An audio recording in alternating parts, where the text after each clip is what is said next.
حکومت تھی سلطان مراد خان، اللہ اکبر، ابن سلطان احمد خان، سلطان مراد خان بن احمد خان، 3 بر اعظم، پوری دنیا 7 بر اعظم ہے، 3 بر اعظموں پر ان کی حکومت تھی۔ اس نے ایک انجینئر کو اور ایک ٹھیکیدار کو، میرے دوست بیٹھے ہوئے ٹھیکیدار یہاں پتہ نہیں محسوس نہ کرے، وہ بھی ٹھیک ہے، ٹھیکیدار کو مسجد دے دی، مسجد دے دی بادشاہ نے، سلطان مراد خان نے مسجد ٹھیکے پہ دیا، یہ مسجد آپ بنا دو اور جتنا پیسے چاہیے لیکن شاندار قسم کی مسجد بنا دو۔ اس نے مسجد بنا دی۔ ٹھیکیدار نے جب تیار کیا تو سلطان مراد خان مسجد کے مشاہدے کے لیے آگے دیکھا، کہنے لگے پیسے تو آپ نے بڑھا دیا لیکن مسجد اس طرح رونق والی مسجد نہیں ہے، ایسی شاندار آپ نے تعمیر نہیں کی ہے، لہذا غصے میں آ کر کے بادشاہ نے سلطان مراد خان، لیکن خلافت عثمانیہ پھر بھی اسلامی حکومت تھی، بادشاہ کا دماغ ہو گیا آؤٹ ہو کر کے اس نے اس انجینئر کے اور ٹھیکیدار کے ہاتھ پہ دے مارا کلہاڑا، کہا کلہاڑا لا کر کے دے دو، دے مارا اور اس نے اس کے ہاتھ کو کاٹ دیا۔ اللہ اللہ، جس نے مسجد بنائی سلطان مراد خان 3 بر اعظموں کا بادشاہ، غصے میں آ گیا، ہاتھ کاٹ دی۔ یہ غریب روتا رہا، اپنا کٹا ہوا ہاتھ یہاں سے لے کر کے عدالت میں پہنچا۔ عدالتیں اس وقت جو ہوتی تھی، عدالتوں کے پاس پاور ہوتا تھا، طاقت ہوتی تھی، اسلامی قانون کو بھی جانتے تھے، یہ سب کچھ ہوتا تھا۔ اپنا کٹا ہوا ہاتھ مظلوم لے کر کے گیا کہ میں نے مسجد بنائی، جو کچھ مجھے آتا تھا، جو کچھ میری صلاحیتیں تھیں، میں نے اپنی صلاحیتیں لگا دی، لیکن سلطان مراد خان نے مجھ پر ظلم کر دیا، میرے ہاتھ کاٹ دیے۔ قاضی نے اپنے بندے بھیجے، کہا جاؤ صدر صاحب سے کہو قاضی صاحب عدالت میں آپ کو بلا رہا ہے، جاؤ صدر صاحب سے کہہ دو قاضی صاحب عدالت میں بلا رہا۔ قاضی صاحب ایسے آگے، اذا زلزلت الارض زلزالہا، کھڑے ہو جاؤ سامنے، واہ واہ یہ ہے عدالتیں جی، کھڑے ہو جاؤ ادھر، بولو کس جرم میں تم نے اس ٹھیکیدار کی اور اس کاریگر کا ہاتھ آپ نے کس جرم میں کاٹا؟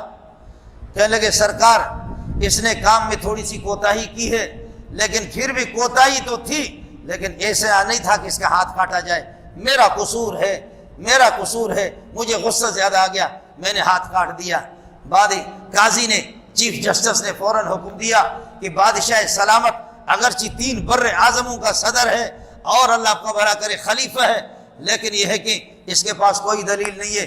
حکم دیا جلاد کو، کہنے لگے کہ فوراً اس کا ہاتھ کاٹ دو۔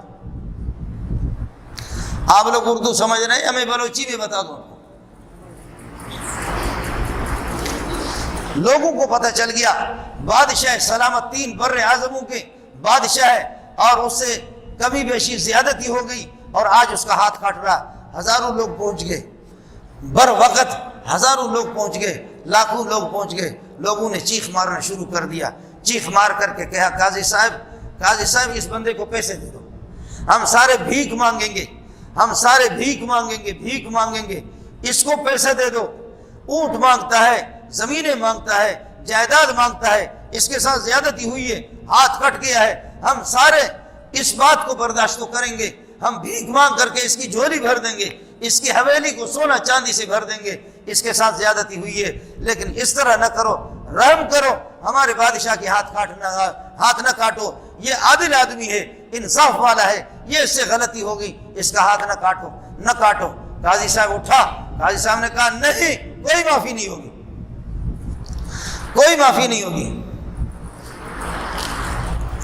پھر یہ ہوتا تھا، ایک بڑا سا درخت کا تنا لاتے تھے اور اس تنا پر کسی کے گردن کو اگر اڑانا ہوتا تھا تو آدمی اپنی گردن اس طرح رکھتا تھا تو پھر وہ جلاد آ کر کے تلوار ایسے مار دیتا تھا۔ کسی کے ہاتھ کو اگر کاٹنا ہوتا تھا قاضی صاحب تو وہ اپنے ہاتھ کو اس طرح تخت پہ رکھتا تھا، اس کے درخت کے تنے پر رکھتا، پھر جلاد تلوار اٹھا کر کے اس کے ہاتھ کو کاٹتا تھا۔ لوگ چیخیں مار کر کے رو رہے کہ اللہ اس بندے سے کہہ رہے ٹھیکیدار صاحب معاف کر دو، ٹھیکیدار صاحب معاف کر دو، ٹھیکیدار صاحب معاف کر دو۔ ٹھیکیدار نے کہا نہیں، میرے بھی تو بچے ہیں، میری بھی بیوی ہے، میرے بھی ماں باپ ہیں، میرے بھی بھائی ہیں، میرے ظلم و زیادتی کر کے مزدوری پر کام کرنے والا تھا، اس نے میرا ہاتھ کاٹ دیا، معاف کرنا نہیں ہے۔ اللہ اللہ،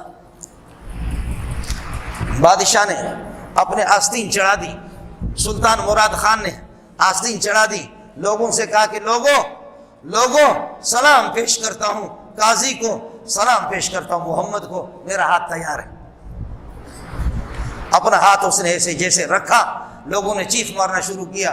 اللہ نے اس ٹھیکیدار کے دل کی کیفیت بدل دی۔ ٹھیکیدار نے کہا، وہ جلاد ادھر گیا، ہاتھ تلوار اٹھایا، اس کی ہاتھ کاٹ رہے تھے کہ یہ بندہ اٹھا، ٹھیکیدار اٹھا، کہنے لگے میں نے معاف کر دیا، میں نے معاف کر دیا۔